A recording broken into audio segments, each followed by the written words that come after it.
Thank you, Madam Speaker.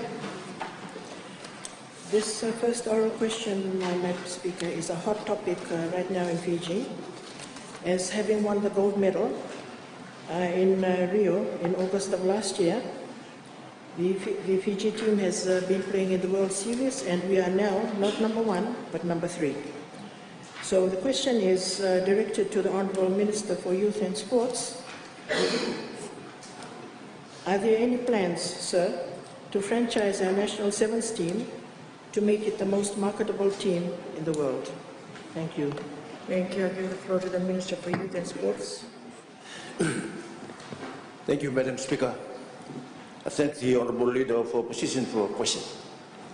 Madam Speaker, the concept of franchise is linked to something like McDonald's, hot bread in Fiji. And I'm sure that everyone in this House would like that by contrast. Our national rugby sevens team is a jewel in our crown. There are currently no national sevens teams that operate as a franchise in the World Sevens Series.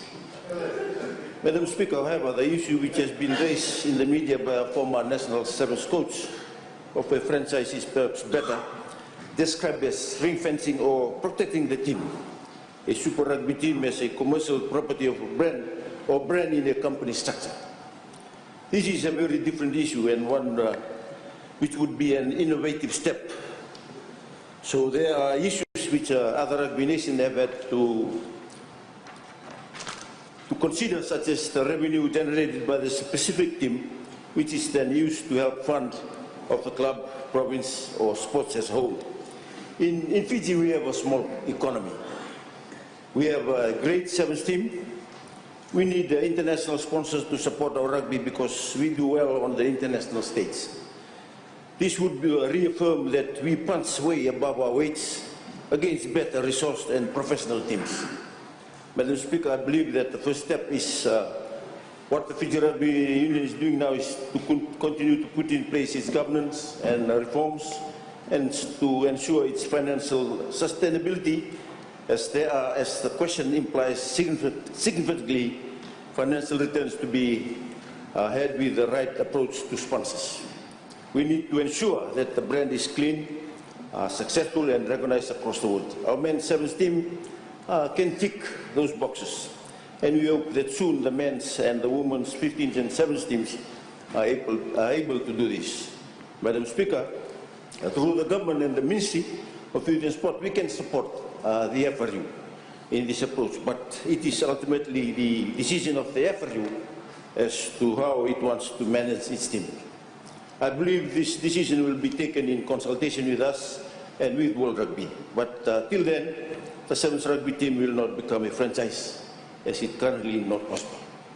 Thank you, Madam Speaker, for this opportunity. Thank you. Supplementary question. Honourable Nawaikolo. Can afford my food. Our team is the poorest team in the circuit. In Sydney, they were begging for money. They were waiting for the crowd to come to give them. In Las Vegas, it was the same. They take photos and they give them their money. And he's saying, and the minister is saying, that we cannot do this, that we can afford it. What other alternatives do you have apart from this? The question is, what other alternatives do you have to raise up, to give money to them?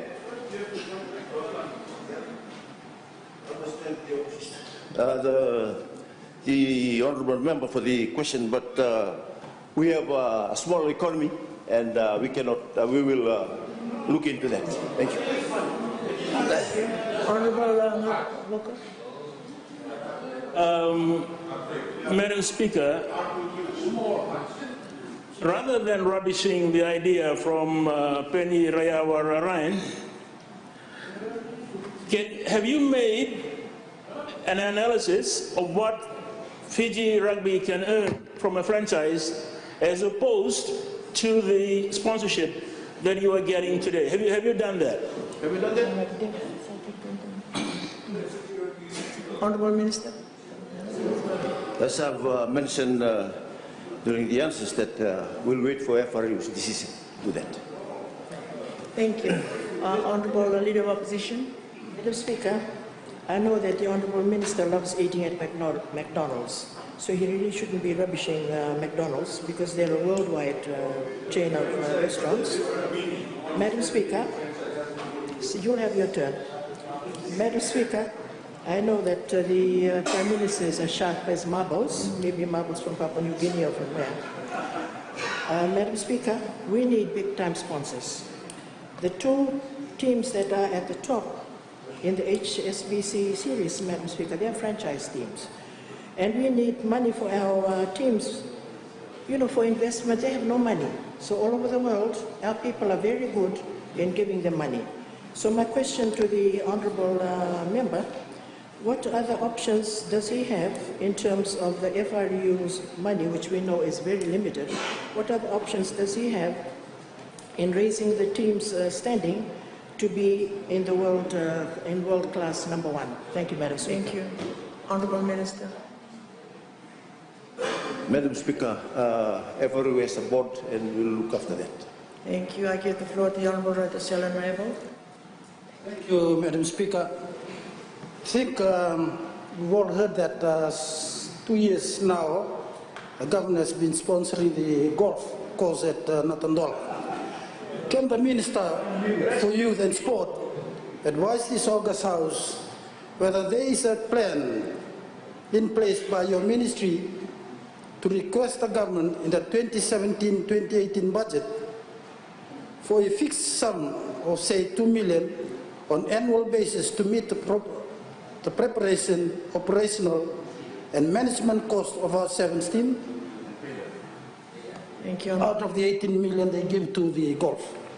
Honourable Minister. I think that is a different portfolio altogether that looks after that. But we'll leave it to FRU and the board members to come up with their plans. Thank you. Honourable Mulitalo. Speaker, probably, you know, once we franchise, we are able to attract investors. And probably if the Minister can make a proposal to the FRU board to take a franchise proposal on board, you know, in regards to the value of our players, setting up a 7th academy. At the moment, the players are paid $10,000 a year in the contract, and that's not enough for them. And they are Olympians, and they bring in money for the tourism sector and all that, you know, marketing Fiji. Can the Minister table a proposal to FRU, probably in this regards, for a franchise to be set up separate from the current FRU structure that we have? Honourable Minister. As I've mentioned during the answers, that we leave it to the FRU board. The National Sporting Organization are responsible for their plans, and they come up with their plans. Thank you, Honourable Sullivan. Thank you, Madam Speaker. The Honourable Minister is kind of contradicting himself. He says that Fiji has a small economy, and this is a great opportunity in which the rugby can contribute to our economy. Yeah.